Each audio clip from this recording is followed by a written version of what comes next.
Y como dice,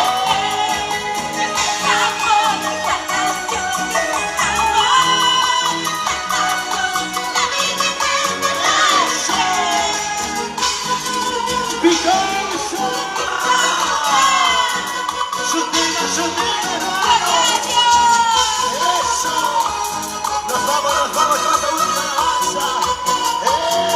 Eso, y esa vueltecita,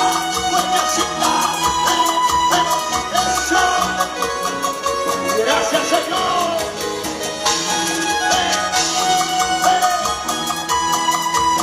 Y que no me como dice, lo que tengo en mi vida, lo que tengo en mi corazón, nadie me lo quitará. Lo que tengo en mi vida, lo que tengo en mi corazón, nadie me lo quitará.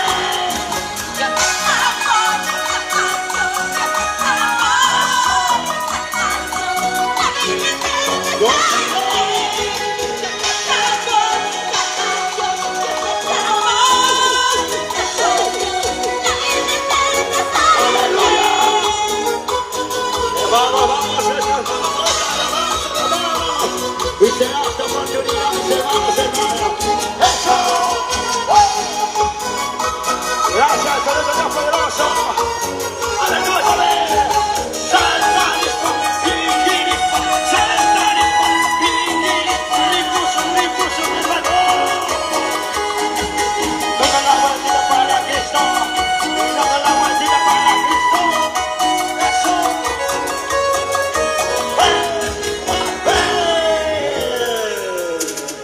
¿Dónde están los aplausos para nuestros flamantes esposos?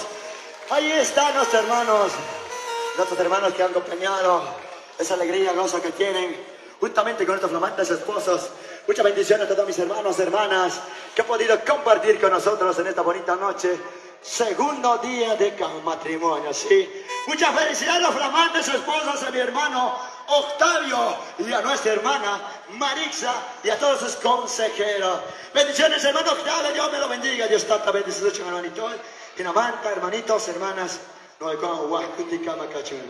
Bendiciones a todo el pueblo de Dios de San Gabriel y a todos los lugares que están con nosotros en esta noche. Bendiciones, melodías de bendición.